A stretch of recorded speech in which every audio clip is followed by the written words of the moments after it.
बिहार राज्य प्राथमिक शिक्षक संघ ने भी एक पत्र जारी कर दिया है और आंदोलन की चेतावनी भी दे दी है। तो आज हम इसी मुद्दे पर सीधी बातचीत करेंगे बिहार राज्य प्राथमिक शिक्षक संघ के अध्यक्ष बृजनंदन शर्मा जी से। सबसे पहले बहुत शुक्रिया बात करने के लिए।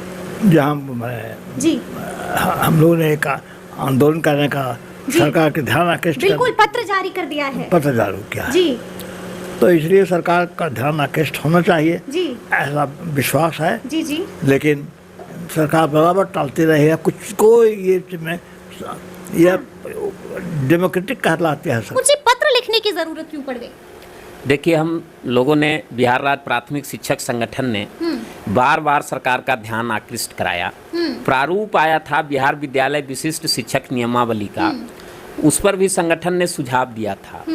लेकिन उस सुझाव को मानना तो दूर और उससे इतर आ गया कि परीक्षा लेंगे जी, और दर्जा विशिष्ट शिक्षक का देंगे। हाँ। और मनमानी जो शिक्षक का पद अस्थानांतरणीय था, केवल ऐच्छिक स्थानांतरण होना था। तो ये कहते हैं कि हम 3 जिला का विकल्प लेंगे और जहां तहां वो फेंक देंगे, जिस तरह से कि नए शिक्षकों की मेरिट लिस्ट पर, हाँ, मेरिट लिस्ट के हिसाब से। तो इस चीज़ से संगठन को काफ़ी एतराज है, आपत्ति है। और दूसरी बात कि हमारी जो मुख्य मांग है, हमारी मुख्य मांग है कि जो आज के 30 साल 35 साल पहले की सरकारें ने जो शिक्षकों को वेतनमान और सुविधाएं दी थी, बिहार के शिक्षकों को केंद्रीय वेतनमान मिला हुआ है।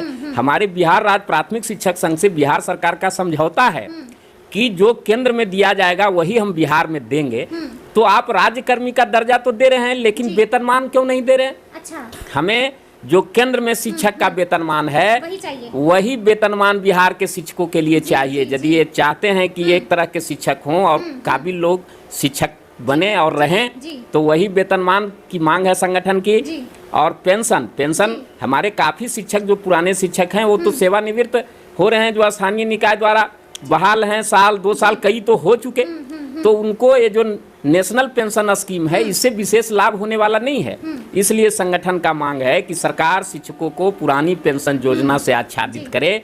साथ ही साथ जो भी इधर नियम अधिनियम से इतर आदेश हो रहा है, चाहे वो समय सारणी का मामला हो या कनीय लोगों से, जिसमें कि टोला सेवक, तालमी मरकज आदि लोग हैं, इन लोगों से जो विद्यालयों का निरीक्षण कराया जा रहा है, ये सारे चीज बंद होना चाहिए। बताइए न कि श्री के पाठक जी अपर मुख्य सचिव हैं और उनके कार्यालय का जाके कोई डिप्टी डायरेक्टर किसी दूसरे विभाग का निरीक्षण कर दे, वो बर्दाश्त करेंगे क्या?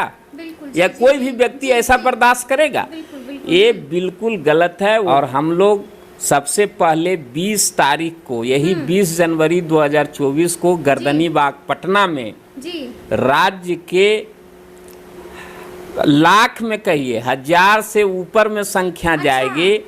शिक्षक यहाँ मुंह पर काली पट्टी बांधकर भूखे रहकर सरकार का ध्यान आकृष्ट करावेंगे। नहीं, संगठन एकदम निर्णायक लड़ाई लड़ेगी, क्योंकि जब तक राज्य में शिक्षा का विकास नहीं होगा तो कैसे राज्य का। उस पर हम लोगों का सुझाव था कि नाम बदलिए, सहायक शिक्षक का नाम रहा है। और दूसरी बात हम लोगों का संगठन का ये सुझाव था कि जो जहां है वहीं रहने दीजिए, और यदि कोई चाहता है, जैसे महिलाओं का और विकलांग का, सरकार ने 2020 में जो आंदोलन हुआ था हम लोग का, उस समय श्री महाजन साहब ये थे, अपर मुख्य सचिव थे, और माननीय मुख्यमंत्री के डायरेक्शन पर उन्होंने समझौता किया था संगठन से कि हम महिलाओं और विकलांग का ऐच्छिक स्थानांतरण करेंगे।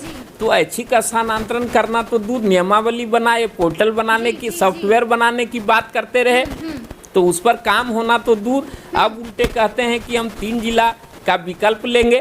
का शांतिपूर्ण ढंग से अधिकार है और उस अधिकार का हम लोग उपयोग कर रहे हैं, उसमें कार्रवाई की कोई बात सरकार को सोचनी ही नहीं चाहिए।